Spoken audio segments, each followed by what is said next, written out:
It's a celebration of America's freedom. Welcome to the Mark Scaringi Show. The Mark Scaringi Show is your place for a weekly discussion on making America great again. The important political and legal issues of the day, a celebration of the Constitution, and traditional American values. Mark is a practicing attorney, a former senatorial candidate, a Donald J. Trump-endorsed delegate, and a defender of the Constitution. His goal? To put America first. And now, celebrating America's freedoms, here's attorney Mark Scaringi. Well, good afternoon and welcome to the Mark Scaringi Show. This is your place on the dial for constitutional conservatism, and this is where we talk about the important political and legal issues of the day from the perspective of putting America first. And thanks for tuning in on WHP 580 here in Harrisburg and WEJS 104.1 up in Williamsport. We're glad to have all of our listeners tuning into the show today. You can always reach us on iHeartRadio, and you can even download the iHeartRadio app right onto your smartphone, and so you can listen to the show wherever you are, wherever you may be at any time of the day or night to get the latest on the important political and legal issues of the day. If you'd like to hear prior podcasts of the show or read some of my columns or look at some of the great merchandise we have, you can check out the MarkScaringiShow.com website. And don't forget to follow me throughout the week on YouTube, Facebook, and Twitter. Twitter is @MarkScaringi. And here are the various legal and political updates that we put out on those various social media. Well, Dr. Gloom and Doom, Anthony Fauci. He threw out the first pitch in the Washington Nationals home opener the other day. I don't know if you've seen the video, but you should probably YouTube it. If you watch the video of Dr. Fauci throwing out that first pitch, you'll probably agree that the good doctor may need to take some time off from his work on the coronavirus to practice his pitching. It was one of the worst pitches I've seen since Barack Obama's Tinkerbell toss at the Washington Nationals home opener in April of 2010. Now, I should point out that, and this is interesting as a part of Dr. Fauci's public health policy pronouncements, I should point out that as soon as Dr. Fauci returned to his seat after throwing that horrible pitch, he sat down with two friends in the seats adjoining him to watch the ball game. And as a matter of course, he pushed his mask down over his chin so that it was no longer covering his nose and mouth. And he sat right next to those two other individuals, arm in arm, arms touching. Those seats are tiny seats. So he was not practicing his social distancing. So didn't throw a very good pitch and did not put out the right persona, so to speak, public image on how one should conduct oneself at a major league ballpark during the coronavirus. Well, in any event, Dr. Fauci is not known for his athletic abilities, but more for his rather doom and gloom statements and predictions about the coronavirus. You know, he was just recently on a media news show, and his statement generated some additional controversy in the media. He was talking about the coronavirus, and he referred to it as the perfect storm. Now, of course, that's sending some additional shockwaves throughout the media, and our alarmist friends in the federal and state governments. And I wanted to talk a little bit about Dr. Fauci's perfect storm statement and the reaction to it. But before we do, let's take a look at some of the more recent statements and positions, or let's look at a totality of the statements and positions of Dr. Fauci on the issue of the coronavirus, because the good doctor has been all over the place, so to speak, on the coronavirus, and perhaps his flip-flops on some of the key issues here, or his coming down on the wrong side of the issue, perhaps that is causing many Pennsylvanians and many Americans to be skeptical about what they're hearing from their so-called public health expert officials in Washington, D.C. and in Harrisburg, Pennsylvania. You've got to take what those individuals say with a grain of salt, sometimes with a dump truck full of salt, because they have done a pretty good job of discrediting themselves from time to time. And let's just talk about Dr. Fauci. Let's go all the way back to January of this year. And Dr. Fauci said that the coronavirus is not a major threat to the people of the United States. And this is not something that the citizens of the United States right now should be worried about. So that was the forecast, the prediction of Dr. Fauci in January, that no, the coronavirus is not a major threat and it's not something that the citizens of the U.S. should be worried about.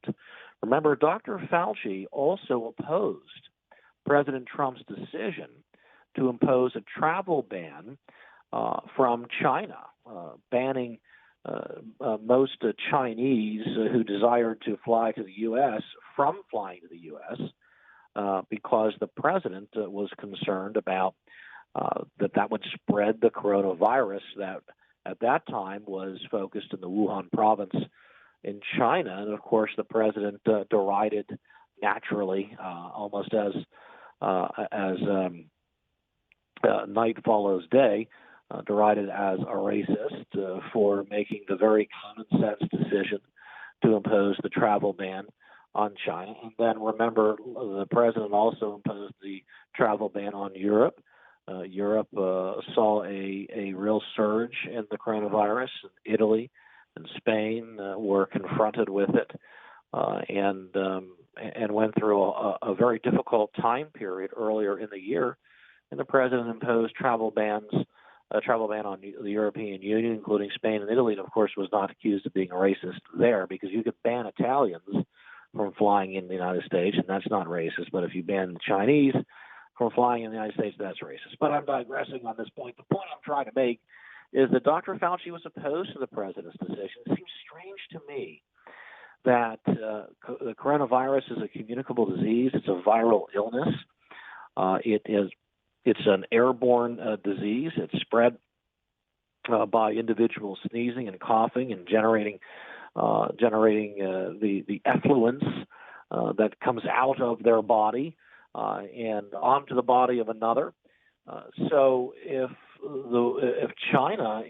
certain provinces in China are engulfed in a pandemic of a communicable disease, it's common sense to impose a travel ban. Why would one not do such a thing?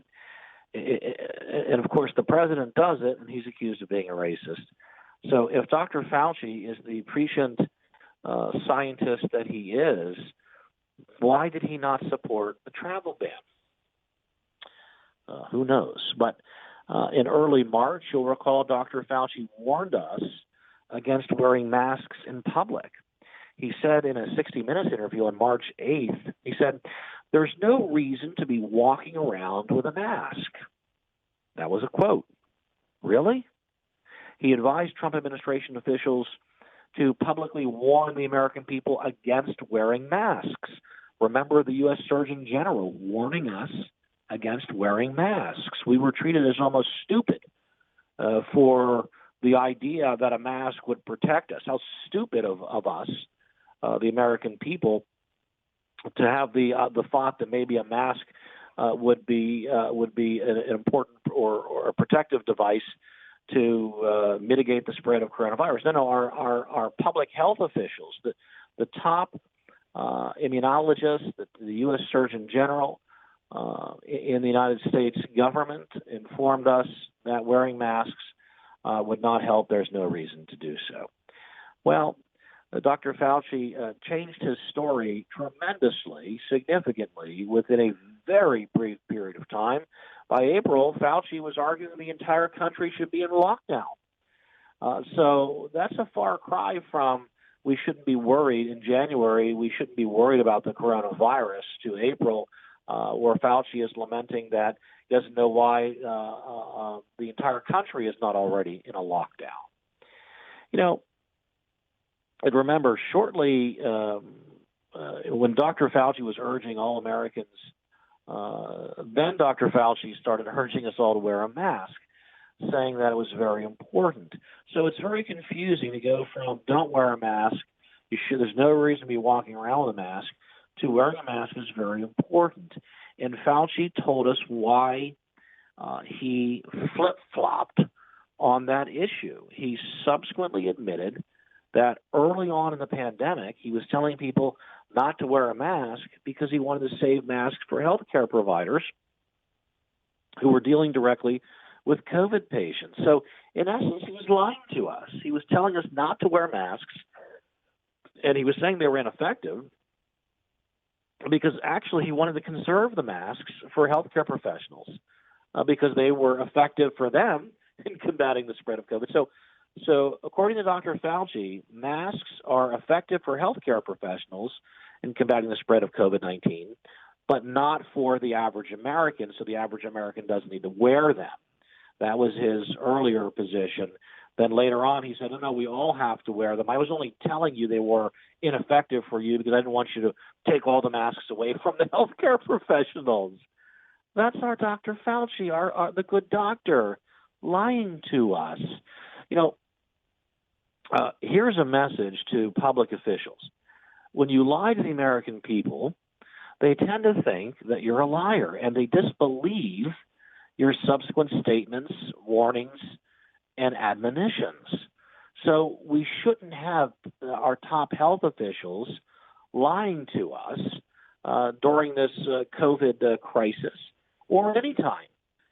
And so there are significant concerns that I have, and that I'm sure many of you have, about Dr. Fauci's performance to date.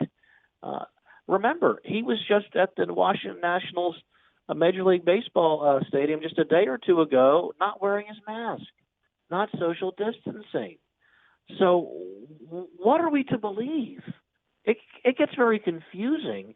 I guess there are rules for the masses.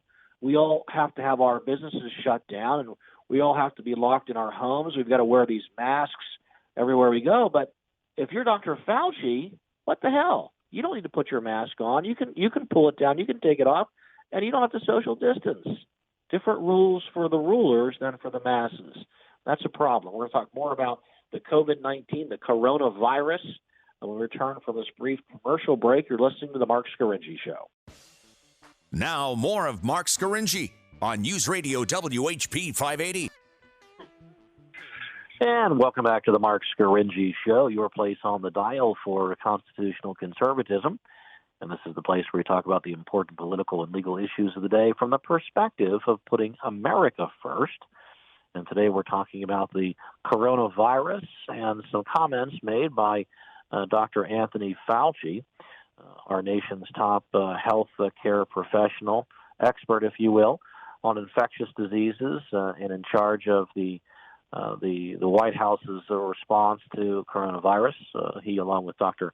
Bixler, and we're pointing out how the good doctor, Dr. Fauci, threw out the first pitch at the Washington Nationals game the other day, and of course he had his mask beautifully adorned to his face and properly positioned, covering his nose and his mouth. But then when he was finished with his first pitch, which was rather not the best, he went back to his seat and sat down and did what I guess a lot of us do. He pulled the mask down, and so it wasn't covering his nose or his mouth. And then he enjoyed the rest of the afternoon, sitting very closely to two other individuals, and thus not socially distancing. So the whole country got an image of our good doctor on our television sets, not social distancing and not wearing his mask appropriately. Yet we have been berated for months now to social distance or wear our masks, or it will be the end of the world as we know it, or as Dr. Fauci has characterized it, we are living in the perfect storm, the perfect corona storm that we are now engulfed in. So in a recent media appearance, Dr. Fauci characterized the coronavirus as the perfect storm. He said, and I'll quote, because then I want to get a response. I'm going to tell you what the response to Dr. Fauci's perfect storm statement is. But in any event, Dr. Fauci said, we are living right now through an historic pandemic outbreak, and we are right now in a situation where we do not see any particular end in sight. And that was Dr. Fauci's statement. There's no end in sight, according to Dr. Fauci. It's as if we're all on a small fishing boat captained by George Clooney, and we're headed out into that storm, into the storm-tossed Atlantic. I remember the movie To Meet Our Doom, in that movie, The Perfect Storm, which is actually a pretty good movie. But that's not where we are in this country. We are not headed out to a stormy, wet death beneath the waves of the storm-tossed Atlantic. There is end in sight. Now, the Dr. Fauci makes these statements that are somewhat alarmist. And, even the president agrees. The president told Fox News' Chris Wallace last week that Fauci is a little bit of an alarmist, according to the president. It's a direct quote. And the president also said that Fauci has made some mistakes in his approach to the pandemic, which is obvious to the country. And by the way, I think it's interesting. The president and the White House they've resumed their coronavirus briefings after about a month or two suspension of those, which was kind of nice not to have to sit through those interminable briefings where the reporters are asking the most tainted and the most obscure questions designed to try to trump the president on some point or another. It's just a whole gotcha hour, those coronavirus briefings in the past. Now, this time, the president's doing them, and it looks like they're shorter, and the president's doing them. And he doesn't have Fauci with him. He doesn't have Bixler with him. He doesn't have the good doctors surrounding him. And I think that's the right thing. I think that's the right approach. And he's only taking a few questions. The president is the one that the American people have elected as the chief magistrate, if you will, of the executive branch of the federal government. He's the one in charge.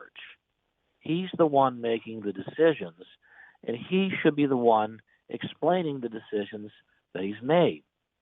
But the corona briefings we had from April and May and March, it was Dr. Fauci. It was Dr. Bixler.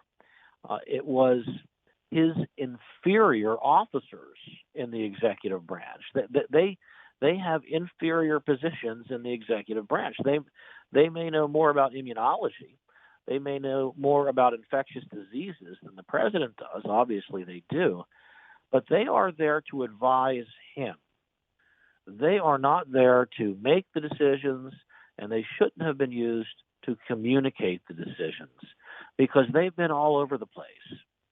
And then the media kind of lifts them up as almost as if they are godlike, and whatever comes out of the mouth of Dr. Fauci is the law. That's kind of what it became. And the whole country must do what Dr. Fauci says. Well, Dr. Fauci was not elected to any office. He's not responsible to the voters. He's not responsible to the American people. So he can make these doom and gloom statements, and he can be wildly wrong. But who pays the price? President Trump does. When Dr. Fauci early on in the pandemic is warning Americans not to wear masks, and now if you don't wear a mask, you are perceived to be anti-science. That's the way the media portrays it today. And Trump takes a lot of flack for early in his administration not coming out for some sort of national mask mandate. Well, he's following the advice of Dr. Fauci.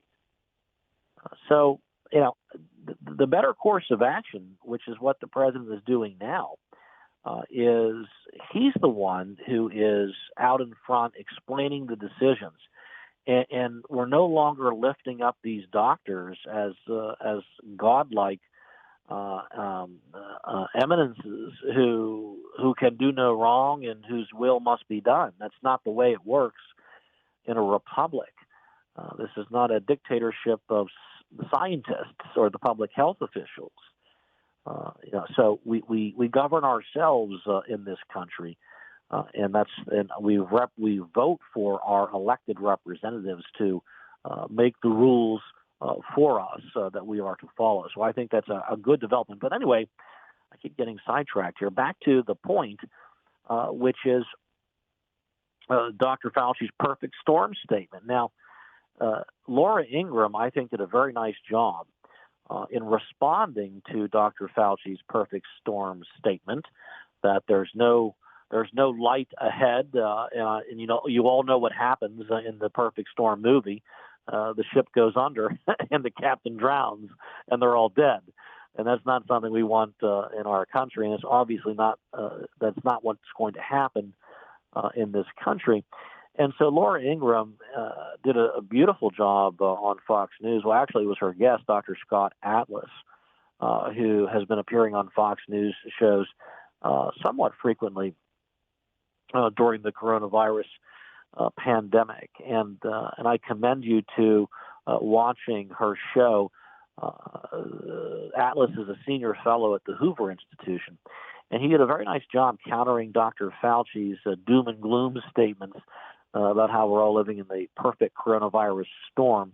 And I want to get into what Dr. Atlas said because I think it's important for us all to hear so that we're not running around thinking the sky is falling and there is no hope at the end of the tunnel. So we're going to talk more about Dr. Scott Atlas's response to Dr. Fauci's doom and gloom perfect storm statement about the state of the coronavirus in our country today. When we return from this brief commercial break, you're listening to the Mark Scarinci Show. Let's get back to the Mark Scarinci Show on News Radio WHP 580. And welcome back to the Mark Scarinci Show. This is your place on the dial for constitutional conservatism. And this is the place where we talk about the important political and legal issues of the day from the perspective of putting America first. And we're talking about Dr. Anthony Fauci and his perfect coronavirus doom and gloom storm statement. There's no end in sight. And a rather pessimistic prognosis by the good doctor. And I want to present the alternative, fact-driven response to Dr. Fauci, and that was provided by Dr. Scott Atlas, a senior fellow at the Hoover Institution, on Laura Ingraham's show on Fox News. So you can YouTube this, and you can hear for yourself what Dr. Atlas had to say. And I think it's a much more reasoned and data-driven answer to where we are today and where we're headed. So here's Dr. Atlas. He said, we know a lot more about the virus today. The fatality rate is much lower. We know who to protect. We're doing better with patients in the hospitals. Lengths of stays in hospitals are 1/3 compared to April. Mortality in hospitalizations is 1/2 of what it was in April. Less people need an ICU. Less people need a ventilator. We have better drugs, younger patients with much lower risk, not the higher risk people that we experienced in April. And again, this is Dr. Scott Atlas, senior fellow at the Hoover Institution, saying, you do not eradicate a virus by locking down. Hospitals are not overrun, even in Texas, Florida, and Arizona. As much as 30% of the American people could already have an immunity from COVID-19. So this is Dr. Scott Atlas on Laura Ingram's show, responding to Dr. Fauci's doom and gloom statement about how we're living in a perfect storm. There's no end in sight to the corona pandemic. And we all know what happened to that ship in the George Clooney movie, The Perfect Storm. It goes under. In any event, Dr. Atlas continues with his response, his rebuttal, if you will, to Dr. Fauci's statements. Dr. Atlas says, we know with socializing, we are going to get more cases. We need to protect the vulnerable and double down on that. We need to make sure hospitals are not overextended. When you look at the data, in Texas, Florida, and Arizona, I'm cautiously optimistic because the trends are stable or even coming down. Yes, there are certain hospitals that are extended into incapacity, and that is going to be one of the rules of the federal government to make sure they can handle the capacity. But there is absolutely no reason to panic here. We know what's going on. This is not March or April. This is not some sort of black box of what's going on. So this is Dr. Atlas saying we see the data, so we know what's happening. We know that in Texas and in Florida and Arizona, it appears that the virus has reached a plateau, and the doctor is cautiously optimistic that it's going to start to come down. It already has started to come down in certain places and is stabilized in other places in those hotspot states. So, and we're not near where we were in March or April. And so this is Dr. Scott Atlas responding to Dr. Anthony Fauci's perfect storm doom and gloom statement the other day about how there's no light at the end of the tunnel, apparently, in this coronavirus pandemic. So Dr. Atlas says, and I just want to go on to one thing, which is that there is a lot of great data coming out about immunity, and it's probably not known to the public, but there is a lot of data that shows people have immunity, even people that didn't get the infection. Now, here he's talking about this T-cell immunity. So a lot more of the American people are immune from coronavirus than we ever thought. And then Dr. Atlas gets into this hot topic issue about the reopening of America's schools.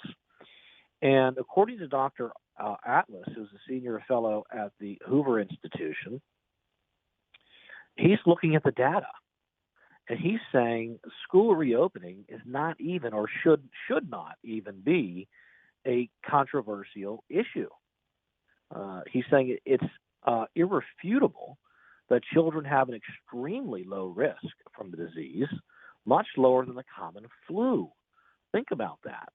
Your children, my children, our children, they have an extremely low risk from the disease, COVID-19, and it's a much lower risk of harm than the common flu.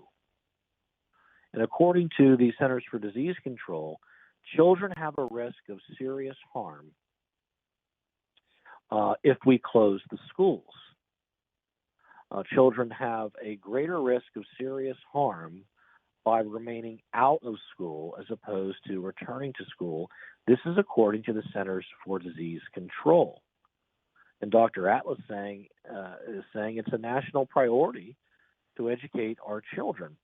And he's coming up with solutions. We can do it by protecting the few high-risk teachers. And Dr. Atlas makes the point about our school teachers in COVID-19. Those teachers are not in the high-risk age group. Half of teachers in our public schools are under 41 years of age, and 82% of teachers in our public schools are under 55 years of age. So the overwhelming majority of public school teachers are not in the high-risk group, firstly. Secondly, children are not in the high-risk group of contracting or spreading COVID-19. They are not frequent spreaders of COVID-19, and they're not even, essentially, they're not at risk at all from having any serious health consequence from contracting COVID-19. And then Dr. Atlas goes on to make the point that long-distance learning is a proven failure. And I couldn't agree more. I have 4 children in our public schools here in central Pennsylvania, and the long-distance learning that occurred at the end of the last school year because Governor Wolf shut down all of the schools in Pennsylvania. The long-distance learning was terrible, in my humble opinion. Well, in my direct experience, it's grossly insufficient and doesn't even come close to the quality of education that we are used to experiencing and receiving in our schools, inside the buildings, in classrooms, with the teacher there in the classroom instructing those students and making those students do their homework and making those students perform in school and pushing those students to perform well and to exceed their what they're expected to do to learn more. And the interaction is critical. The interaction between the teacher and the students is a critical component of education. And that just doesn't happen in distance learning. And to say otherwise is just not admitting to the reality of the situation. This is what Dr. Atlas is making the point. If distance learning were a good way for school children to learn, then we can shut down all the public schools permanently, and we can save the taxpayers billions of dollars by shutting down all the schools. We could have mass layoffs of teachers and administrators and just do distance learning. Do you think that's going to happen? Do you think that's good public policy? No, it's not. And so those out there who are pushing distance learning, remote learning, as a good or alternative to in-classroom, in-person instruction, are not being motivated by the right reasons, perhaps, or are trying to sell us a bad bill of goods. And it's something the people of Pennsylvania should not be buying. The data, the science is very clear, as day, that children pose almost zero risk of contracting COVID-19, almost zero serious health risk of contracting COVID-19, are very, very infrequent spreaders of COVID-19, that the overwhelming majority of our public school teachers are not in the at-risk groups, and that those teachers who are in the at-risk groups, special accommodations can be made for them so that their health is protected, but so that our children are permitted to return to school on a full-time basis, in person, in classroom learning. And that's what Dr.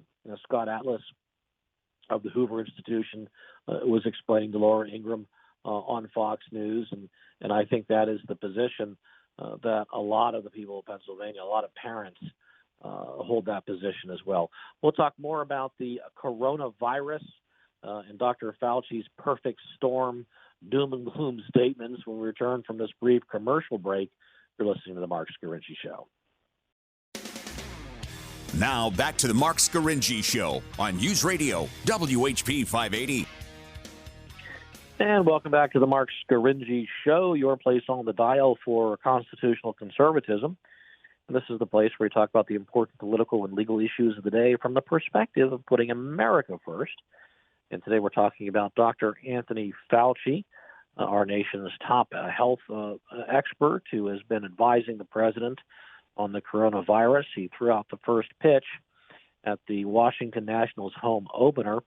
You'll have to YouTube it to see how the good doctor does in his first pitch, and he'll probably agree with me that he needs to spend a little more time working on his pitch. And then he sits down and is causing somewhat of a stir.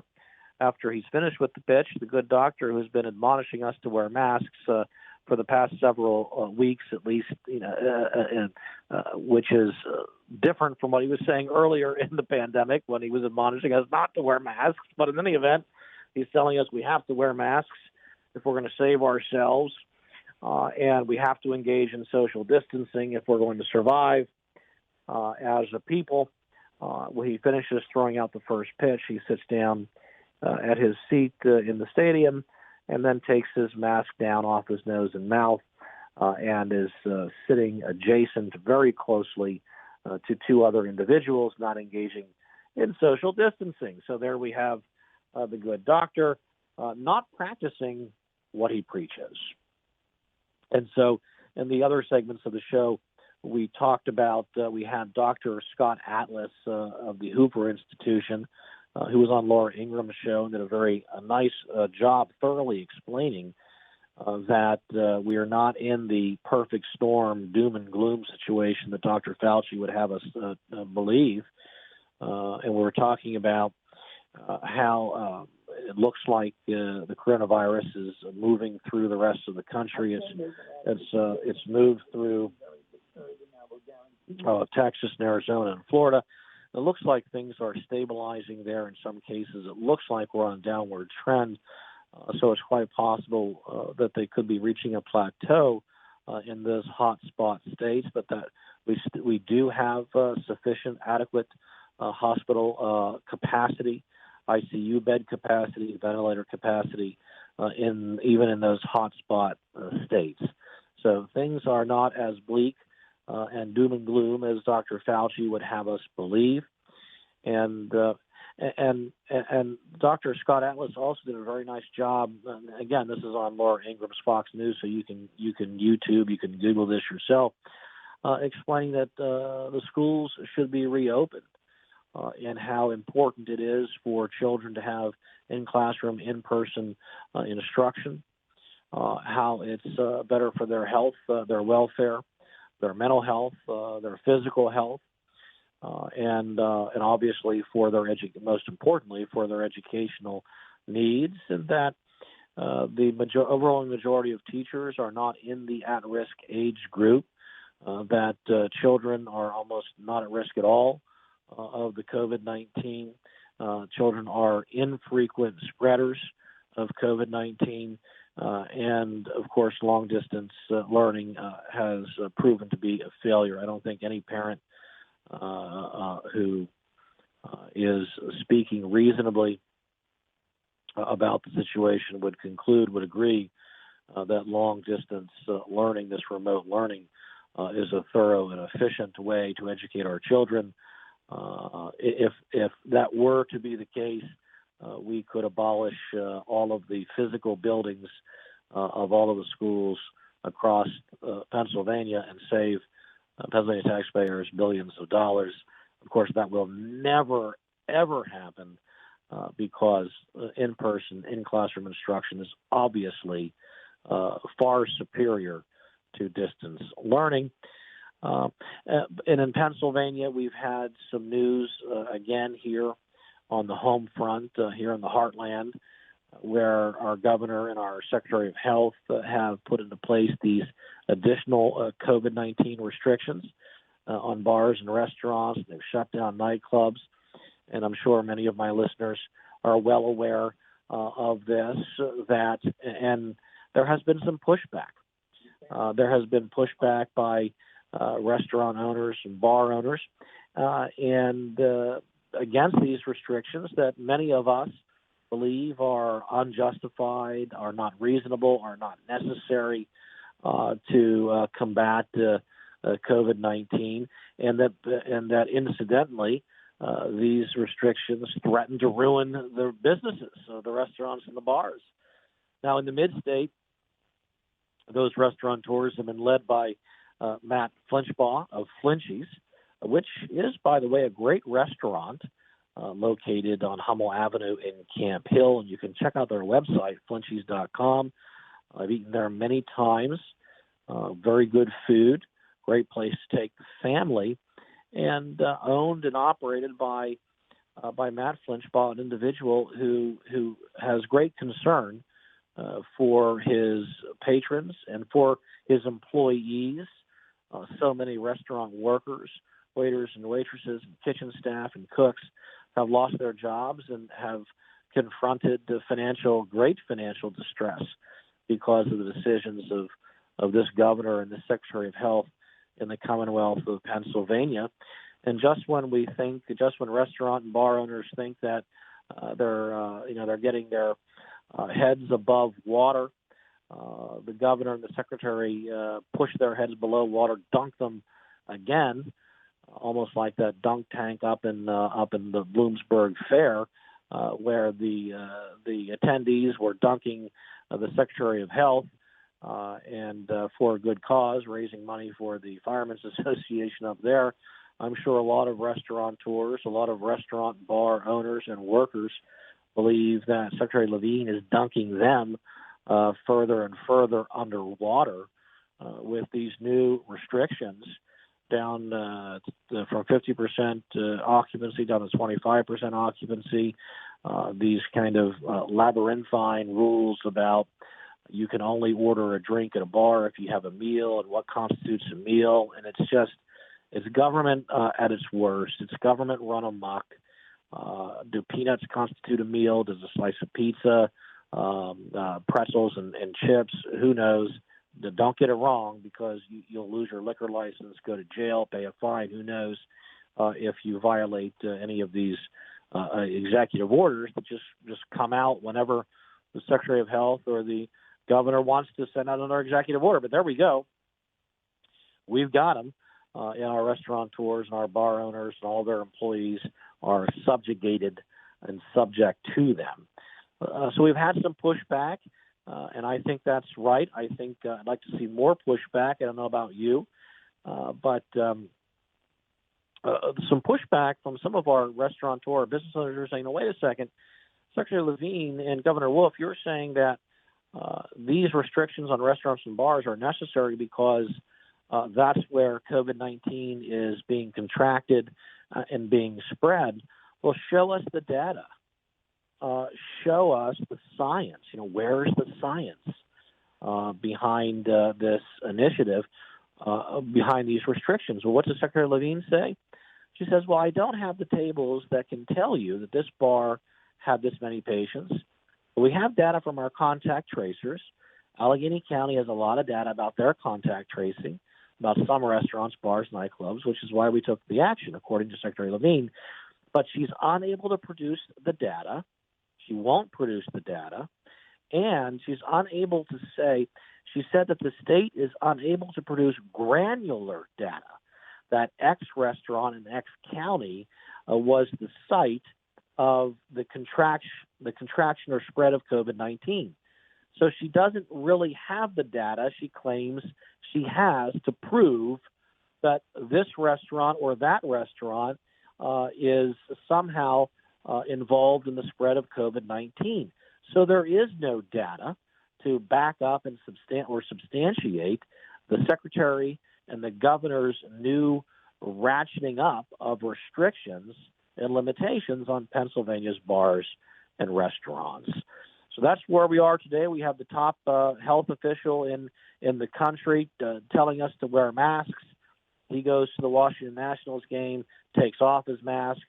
He's allowed. I guess he's the ruler. We are to be ruled. Special rules for him. We have Secretary Levine, Secretary of the Health of the Commonwealth of Pennsylvania, saying she has the data to substantiate the restaurants and bars are spreading COVID-19. But when asked, she won't provide it, and then says she doesn't really have it. So there you have it. That's all the time we have today for the Mark Scaringi Show. Thanks for listening. Thanks for tuning in every Saturday at 1 o'clock to hear the Mark Scaringi Show. Have a great weekend, and we'll hear from you, and we'll talk with you next week. Take care now.